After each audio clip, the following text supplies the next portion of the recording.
Good morning. Good morning. This is Monty once again from DPL Surveillance Equipment. We appreciate that resounding applause and welcoming cheer. That's always good to hear. It's always good to know that you guys are out there listening, paying attention, and understanding that when it's time to put our listening ears on and find out what's going on in the world, that you're paying attention. Even my cat Lazy Bones agrees with that as well. Occasionally, Lazy Bones, our company mascot, cat, he chimes in with some useful tidbits of information, definitely. So there he goes again. He's saying something about we need to focus on cybersecurity more often, I think he said. So anyway, Lazy Bones is our company mascot. And he's very much into security and surveillance himself, and definitely has some opinions, some very strong opinions about what it takes to be safe and stay safe, okay? So, we run a full-service surveillance and security equipment company. We have lifetime guarantees and warranties on all the products. We have 24/7, 365 tech, sales, and customer support. We have the largest inventory of items that not only can you buy, but you can rent as well. You can lay away the products if you want to take advantage of the creative financing. Don't hesitate to do the layaway program.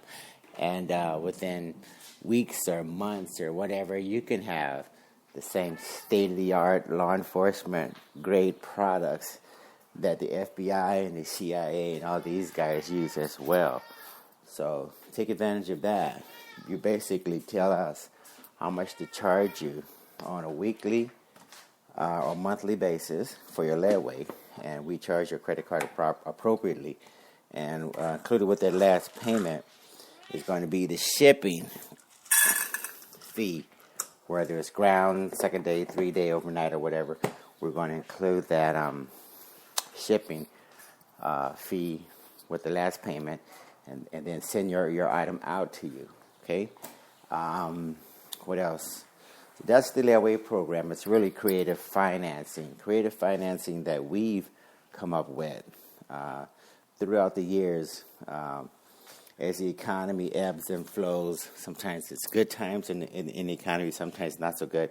So we decided we would do our part to make sure that we allow you guys to have a way of still getting your hands on these state-of-the-art products, whether it's the bug detectors, the GPS trackers, the nanny cameras, voice recorders, video recorders, whatever it is.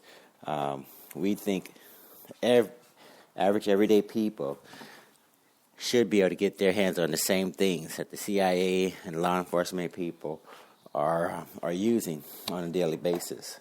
So that's important and that's our way of being inclusive with the surveillance gadgets and such. And the rental program, basically. That's an instrument that we brought to the surveillance and security equipment industry.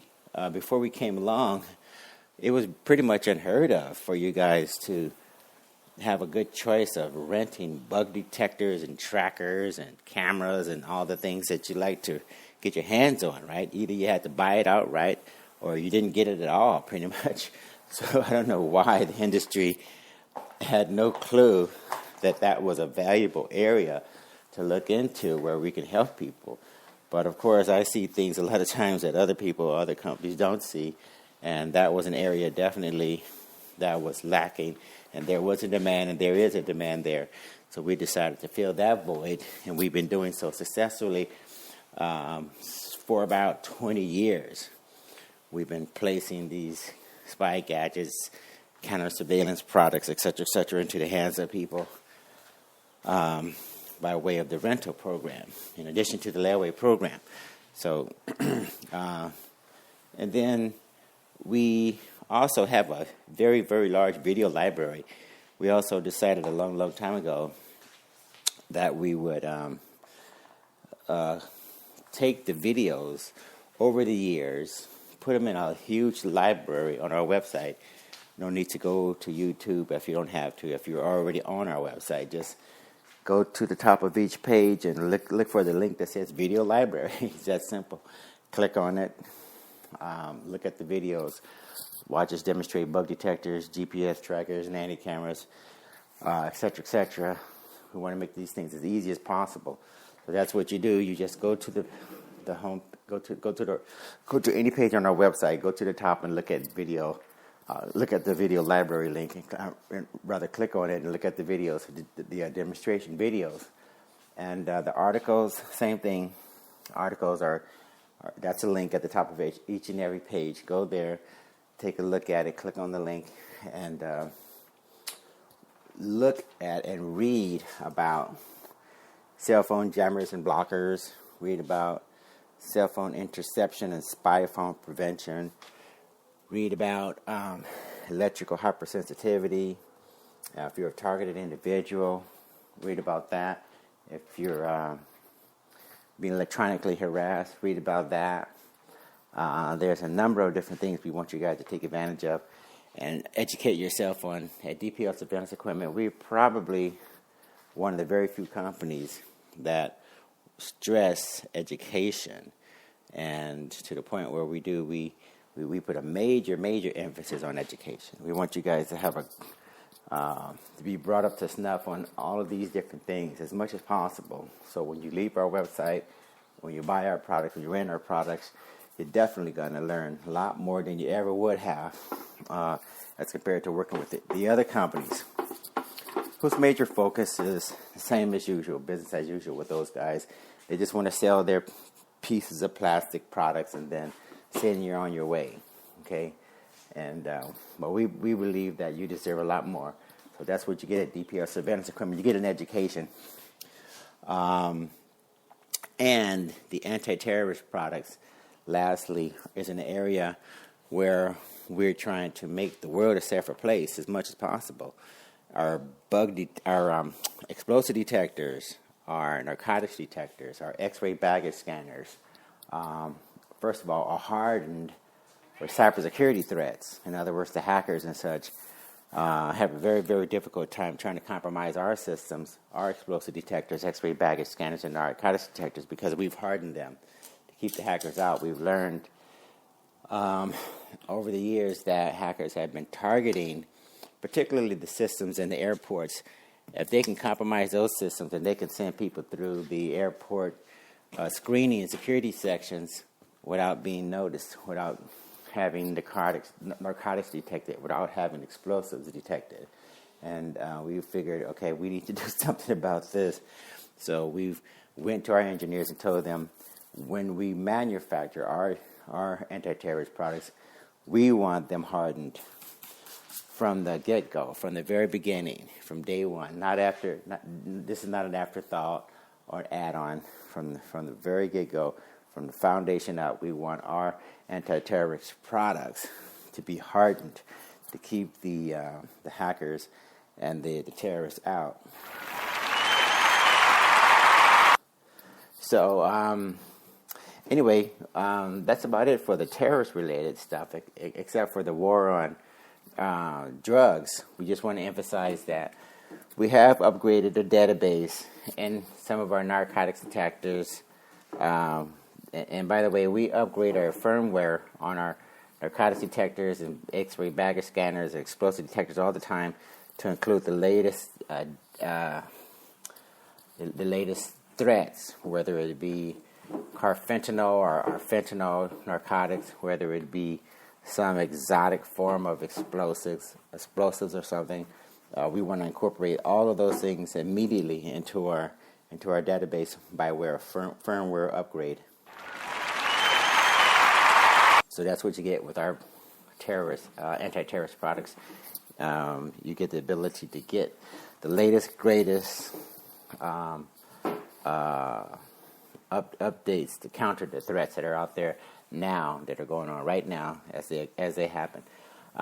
So the reason why we're here, if you have any need for bug detectors, GPS trackers, audio bugs, listening devices, trackers, whatever, give us a call, 888-344-3742. That's 888-344-3742.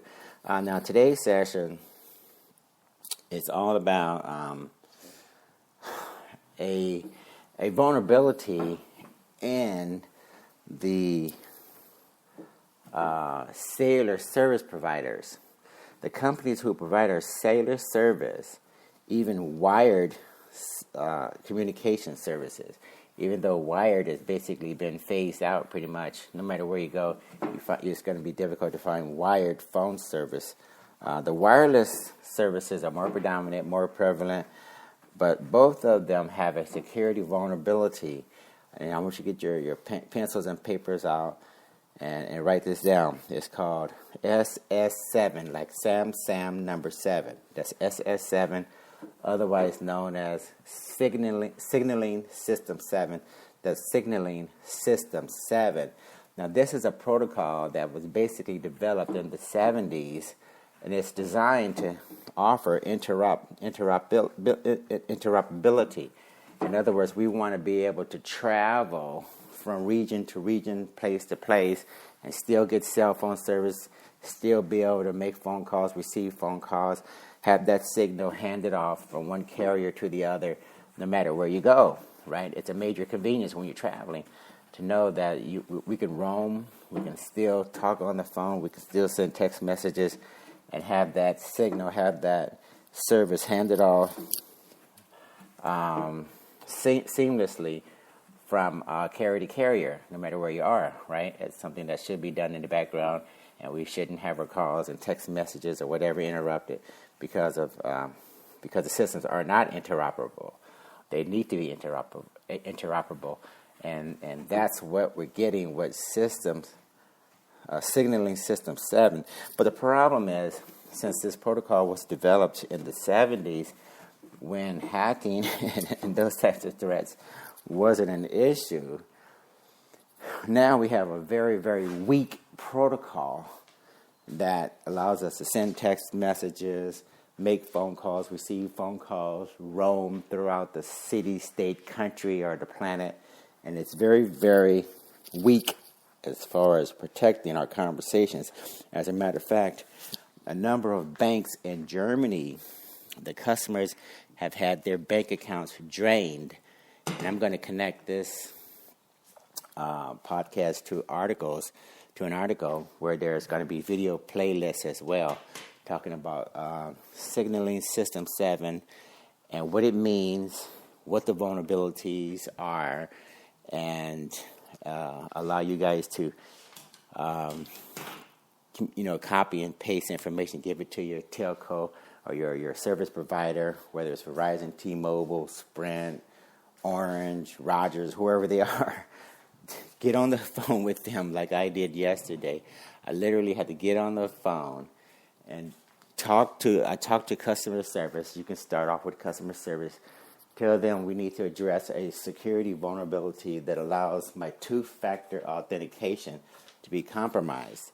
In other words, when we use banking services, when we go to various websites where we have confidential private information there, a lot of times Gmail, Yahoo, whoever, they want us to implement two-factor authentication, and you really should use it, right? But the problem is, because of the service providers, the cellular companies and such, the telephone companies, they basically have a very insecure protocol that they're using, which works with our cell phones, right? Their end of the deal is where the problem is. When it comes to handing off, or when it comes to making sure that that system is secure, they drop the ball significantly with this very old protocol. So what happens is when you log into a website like a bank, for instance, and the two-factor authentication is supposed to make sure that you get that secondary piece of information that only you know. It could be a number or something, and you plug that into the website. That means you are you, and you have this device with you. You have your phone with you, and that's a way of making sure that you have a certain level of security. It's called two-factor authentication. But what's going on is hackers are able to intercept that second factor. They're able to intercept that 4-6-digit code or whatever that's supposed to come back to your cell phone and allow you to log into those sites, your bank account, the Google, Yahoo, whatever site it is that uses two-factor authentication. That if those numbers are intercepted, like what they found out in Germany with the banking customers, those customers who were using their cell phones, they logged into the bank. The two-factor authentication code was sent back to the cell phone, and the hackers intercepted it, and they got those codes. They did some more research online, found out, users' names, emails, etc., etc. So they impersonated customers, and they drained the bank accounts of the customers. So that was tragic. It was unnecessary, and now this vulnerability is being exploited outside of Germany. It's making its way, of course, everywhere else. So do like I did yesterday. I called Verizon. I started off with customer service. I let her know about the Signaling System 7 vulnerability and the fact that it's very old and antiquated, and they need to make sure that they give me some reassurance that they're on top of it. They told me that, of course, the standard dialogue is from them is to say that, oh yeah, we can't talk about how we do security or whatever, but trust us, we have everything under control. Well, that's not enough, because sometimes it's one thing to say, we don't want to give away our secrets, but it's quite another thing to say, we're aware of what you're talking about, Mr. or Mrs. Customer, and we've addressed that issue, and this is what this is what we can state in writing or something, that we've addressed that vulnerability, and it doesn't exist on our servers, and our engineers are aware of it, and we fixed it, we've addressed it, and Signaling System 7, as far as we're concerned, there is no problem. In other words, if they can give you a reassurance, that's one thing. But if they want to brush you off and just say, we can't discuss it, that's not very reassuring. In other words, there's a marketing or a competitive advantage in me saying, I've addressed this issue, I know what you're talking about, and this is what we've done, and this is why this is not going to happen on our watch at our company. Our engineers are aware of it, our systems are secure, and this is why you won't have to worry. Now, if they can give you that type of reassurance, that's fine. If they give you any other BS, any smoke and screen, song and dance, whatever, then that means they're trying to skirt the issue. So what I did is I went onto Verizon's website, I went onto Verizon's Facebook page, sent them a message, a private message, and you can do the same thing with Orange, T-Mobile, Sprint, whoever you deal with, and let them know, I want you guys to fix the problem, and if you haven't fixed it, I want you to get on top of it and get it fixed immediately if you haven't fixed it already. If you have fixed it, I want some sort of reassurance that you're specifically addressing this issue and that it has been done. In other words, we want accountability. Okay, if you're going to pay your phone bills, buy these expensive smartphones, and if these people can't give you the type of reassurance that you need, and hopefully in writing or something where you can see it and it's documented, then they're just blowing smoke up your ass, and you're accepting the idea that they can charge you a lot of money for products and services without giving you any type of reassurance that they're protecting your data, protecting your information. See, a lot of these companies, they're very good at taking our money and promising us good service and all that, and all these fancy bells and whistles. But if the hackers are getting into our bank accounts, listening to every phone call, intercepting text messages and phone calls and such, that is the problem. So let's start holding these people accountable, okay? So going forward, this is your homework assignment. Even Lazy Bones agrees. Your homework assignment is to call your cellular service provider immediately. You're initially going to talk to customer service, and if you want, I'll copy and paste what I gave to Verizon. I'll copy it and paste it into the article that I've created, along with the video, the YouTube video playlist, where we go on and on and on talking about this vulnerability and how it affected Germany's, the banking customers in Germany, and what you can do and all of that. So you'll have a template to work with. Not a big deal. But yeah, let's start holding these people accountable, because everyone is promising, fancy features and all of this and that and the other. But if we have back doors for the NSA, back doors for the FBI, back doors for whoever wants to compromise our accounts, in addition to just an open door for hackers, then that's not helping us, okay? So let's start to hold these people accountable, get our money's worth, because we're paying a lot of money, we're making these people very, very wealthy, but at the same time, we're not doing our job as far as making them accountable, making them responsible. So I'm a cybersecurity expert in addition to a physical security expert. In other words, we help you actually protect things that are tangible and physical. But I'm learning a lot about and spending a lot of time in the cybersecurity space, because there's a lot of overlap. So yeah, going forward, this is your homework assignment. We want to keep things practical. We want to keep things hands-on. Every once in a while, we're going to do things that are practical, that are hands-on, not academic, not theory, but things that actually going to make a difference in your life, okay? And this first homework assignment is about SS7, Signaling System 7, very old implementation.